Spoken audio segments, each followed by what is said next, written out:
औरंगजेबকে ঈশ্বর বানিয়ে মহারাষ্ট্রের জৈনক মুসলিম নাগরিক যে বক্তব্য রেখেছিলেন তার বিরোধিতা করে মন্ত্রী সুধাংশু দাস ফেসবুকে একটি প্রতিবেদন পোস্ট করেন। তাতে ক্ষিপ্ত হয়ে রাজ্যের বিরোধী দল নানা মন্তব্য করেন। এই প্রসঙ্গে মন্ত্রী সুধাংশু দাস কি বলেছেন তা আমরা শুনে নেব। সাংবাদিকদের প্রশ্নের উত্তরে মন্ত্রী সুধাংশু দাস বলেন, সত্য কথা বলার অধিকার সবারই আছে এবং কেউ যদি প্রমাণ করতে পারেন ফেসবুকে পোস্ট করে তিনি মিথ্যা তথ্য দিয়েছেন তাহলে যে কোনো শাস্তি তিনি মাথা পেতে নেবেন। তিনি বলেন, পোস্টের প্রতিটি লাইন সকলের ভালোভাবে পড়া উচিত। বিতর্ক যে বিষয়বস্তু নিয়ে তা হলো মহারাষ্ট্রের জৈনক মুসলিম ব্যক্তি ঔরঙ্গজেবকে আল্লাহর সাথে তুলনা করে তার গুণগান করছেন, অথচ ওই ঔরঙ্গজেব শিবাজির পুত্র সম্ভাজি মহারাজকে 42 দিন কারাগারে আটকে রেখে পশুর মতো হত্যা করেছেন। অপরদিকে শিখদের নবম গুরুকে মুসলিম ধর্ম গ্রহণ না করার জন্য নির্মমভাবে হত্যা করেছেন। তিনি প্রশ্ন করেন, বিরোধী দলের নেতা কর্মীদের প্রতি আসলে তারা ঔরঙ্গজেবের বিচারধারায় চলতে চান কিনা।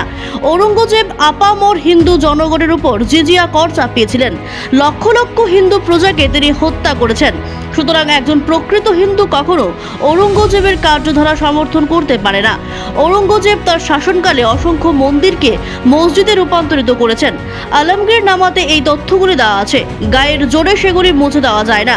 কট্টর জেহাদিরা তার প্রশংসা করতে পারেন, আর জেহাদিদের প্রোটেক্ট করার জন্য বামপন্থী কংগ্রেস সহ অন্যান্য রাজনৈতিক দলের নেতারা মাঠে নেমে পড়েছেন।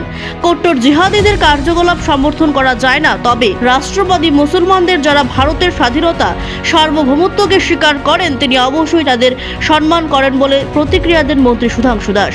যেরকম প্রতিবাদ করেছে সাধারণ মানুষ, কিছু প্রতিবাদ করেছে, পাশাপাশি এনজিও বা বিভিন্ন সংস্থা আপনার নামে এফআইআর দায়ের করেছে, কেস আপনার উপর কেস দায়ের করেছে। সেই বিষয়ে কি ব্যাপারটা যদি একটু ক্লিয়ারিফিকেশন করেন। আমি আপনাদের উত্তর দেওয়ার আগে আপনাদের কাছ থেকে জানতে চাই যে একজন রাজ্যের মন্ত্রী কিংবা বিধায়ক হিসাবে বা রাজ্যের নাগরিক হিসাবে আমাদের ভারতবর্ষের সংবিধান কি আমাদের সত্য বলার অধিকার দেয় নাকি দেয় না?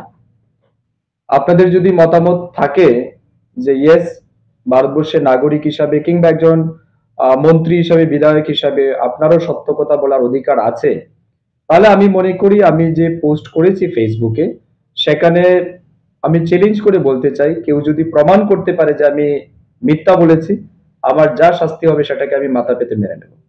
আমার একটা ওয়ার্ডও মিথ্যা নয়। আমি বলবো যে বা যারা এটাকে নিয়ে রাজনীতি করতে চাইছে এক একটা ওয়ার্ড ভালো করে পড়া উচিত। এই প্রসঙ্গটা কেন এসছে এটা সবাই জানেন। রিসেন্টলি মহারাষ্ট্রে সমাজবাদী পার্টির একজন সাংসদ আবু আজমি, সে ঔরঙ্গজেবকে নিয়ে, সেই পাপী ঔরঙ্গজেবকে নিয়ে সে অনেক প্রশংসা করেছে, তাকে মহান শাসক বলেছে, তাকে তাদের আল্লাহর কাছাকাছি নিয়ে তাকে সুনাম করার চেষ্টা করছে, যেটা আমরা বিশেষ করে হিন্দু সমাজের মানুষ যারা আছে, ইভেন মুসলিম সমাজের মানুষও যারা আছেন, যারা শান্তি প্রিয়, যারা সৌভাতৃত্বে বিশ্বাস করে, তারা কখনো ঔরঙ্গজেবের ইতিহাসকে বা ঔরঙ্গজেবের শাসনকালকে তারা কখনো মানতে পারেন না বা কখনো স্বীকার করতে পারেন না। কেন আমি বলছি?